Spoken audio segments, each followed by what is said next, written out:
प्रयागराज महाकुंभ में पहुंचे सपा प्रमुख अखिलेश यादव त्रिवेणी संगम पर किया पुण्य स्नान।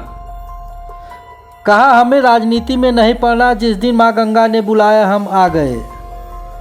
नमस्कार, आप देख रहे हैं हलचल यूपी न्यूज। मैं हूं आपका दोस्त लवकुश शर्मा। बताऊंगा पूरी खबर। उससे पहले अगर आप हमारे चैनल पर नए हैं तो चैनल को सब्सक्राइब करें और फेसबुक पर देख रहे हैं तो पेज को फॉलो करना ना भूलें। बता दें कि महाकुंभ प्रयागराज में आज समाजवादी पार्टी के राष्ट्रीय अध्यक्ष अखिलेश यादव ने पहुंचकर संगम में पुण्य डुबकी लगाई और स्नान किया। बता दें कि इस मौके पर समाजवादी पार्टी के राष्ट्रीय अध्यक्ष अखिलेश यादव ने कहा कि लोग अपने निजी आस्था लेकर यहां आते हैं। मैंने 11 पवित्र डुबकी लगाई।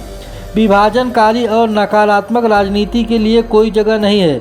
जिस दिन मैंने हरिद्वार में डुबकी लगाई थी वह दिन एक उत्सव था। आज मुझे यहाँ पवित्र डुबकी लगाने का अवसर मिला है।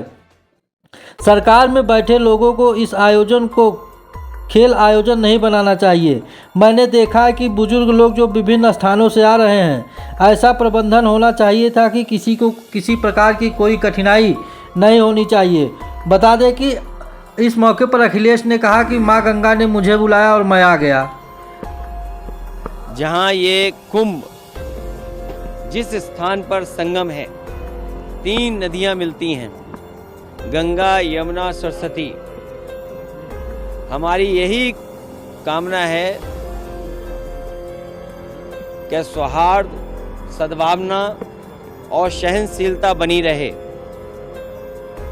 महाकुंभ के आयोजन में ये पौराणिक है कि बिना बुलाए और अपने आप सब लोग आते हैं। अपनी व्यक्तिगत आस्था है उनकी सबकी।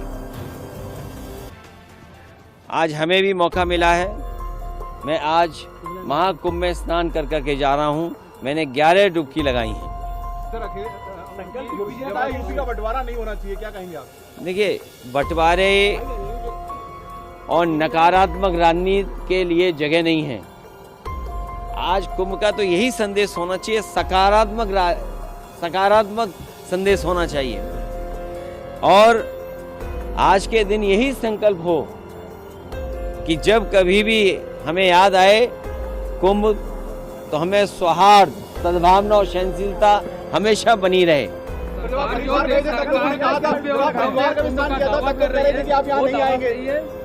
देखिए, गंगा में स्नान और त्योहारों के दिन स्नान, जिस दिन मैंने वहां पर हरिद्वार में स्नान किया था उस दिन भी एक त्योहार था। बहुत बड़ा त्योहार है। भारत देश के लोग कोने कोने में अलग अलग नाम से इस त्योहार में शामिल होते हैं। उस दिन हरिद्वार में स्नान किया था और आज संगम में स्नान करने का मुझे मौका मिला है। योगी जी कह रहे हैं बुलडोजर चलता रहेगा, नहीं रुकेगा बुलडोजर। देखिए, बुलडोजर चले नहीं चले, सरकार कैसे बचेगी? ये बताइए, जब सरकार ही नहीं होगी तो बुलडोजर किसके पास होगा? संकल्प यही है कि सौहार्द बना रहे, सद्भावना बनी रहे, सहनशीलता हो। और जो भी स्नान हो, सहनशीलता के साथ स्नान होना चाहिए। ये सरकार के लोगों को कोई स्पोर्ट्स इवेंट नहीं बनाना चाहिए इसको। ये आज जो सरकार पर बुलेटिन जारी करते हैं, अब वो आगे जारी होगा या अब खत्म होगा? आपने आके व्यवस्थाओं को देख लिया है? देखिए, समाजवादी सरकार में भी और पहले भी नेताजी को भी और हम लोगों को भी कुंभ के आयोजन को करने का मौका मिला था। जो उस समय कुंभ हुआ था, कम संसाधन में सरकारें अलग अलग थीं। यूपी में सरकार दूसरी पार्टी की थी, समाजवादी पार्टी की थी। दिल्ली में सरकार दूसरी पार्टी की थी। लेकिन उसके बावजूद भी कम संसाधन में 800 और 1300 करोड़ में वो महाकुंभ या कुंभ से जो 12 साल बाद होता है वो कुंभ कराया गया था। और आज तो सुनने में आ रहा है कि 7000 करोड़ 10,000 करोड़ खर्च हो रहा है। अगर यहाँ लोगों को असुविधा हो रही है चलने के लिए, मैंने खुद अपनी आंखों से देखा है कि बुजुर्ग, जो महिलाएं हैं, जो पुरुष हैं, वो कितनी दूर से चल करके आते हैं। अगर आप कुंभ में इतने 1000 करोड़ रुपए खर्च कर रहे थे तो कम से कम बुजुर्गों के लिए कोई ऐसी व्यवस्था होती जो बुजुर्गों को ज़्यादा पैदल नहीं चलना पड़ता। और फिर जैसे हम हैं वीआईपी या और हैं वीआईपी या और सम्मानित लोग जब आएँ तो कम से कम व्यवस्था ऐसी होनी चाहिए, पूरे कुंभ को पता लगे कि हाँ आज कोई वीआईपी आया है जिसकी वजह से ये व्यवस्थाएं बहुत अच्छी चल रही हैं। मतलब आप डुबकी लगाकर भी निशाना साध रहे हैं। नहीं आप देखिए डुबकी ये लगाकर भी सियासी निशाना साध रहे हैं। अरे भाई ये बताओ माँ गंगा के किनारे लोग झूठ बोल रहे हैं। और मैं तो आपसे कहूंगा देखिए माँ गंगा के किनारे न जाने कितनी बातें कही जा रही हैं, वो क्या सच हैं? लेकिन अगर आयोजन 1300 करोड़ में अच्छा हो सकता है, 800 करोड़ में अच्छा हो सकता है, तो 10,000 करोड़ में, 7,000 करोड़ में कितना अच्छा हो सकता है। उसमें तो न कोई ट्रैफिक की दिक्कत होती, न कोई पानी की दिक्कत होती, न साधु संतों से बिजली का बिल लिया जाता या उनको असुविधा होती, या जो चीजें महंगी हैं वो भी सस्ती होती।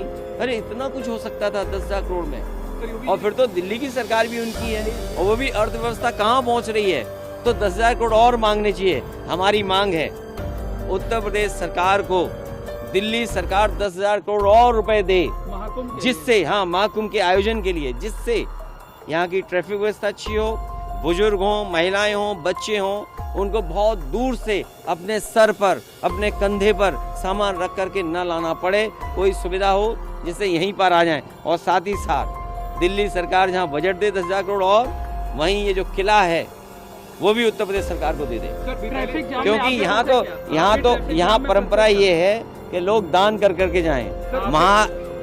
महादानी सम्राट हर्षवर्धन जो हमारा रिटर्न डॉक्यूमेंट है, जहां हमें पौराणिक महाकुंभ के बारे में या कुंभ के बारे में जानकारी मिलती है, वो सम्राट हर्षवर्धन से जुड़ी हुई मिलती है। वो यहाँ दान करने आते थे, पुण्य के लिए आते थे। हम भी आज आए हैं, डुबकी लगाए हैं, सौहार्द हो, सद्भावना हो, सहनशीलता बनी रहे, लोगों की खुशहाली हो, जनता का कल्याण हो, हमारा देश तरक्की करे, समाज आगे बढ़े, हमारा गणतंत्र मजबूत हो, ये सब चीजों को लेकर के यहाँ पर नेताजी की जो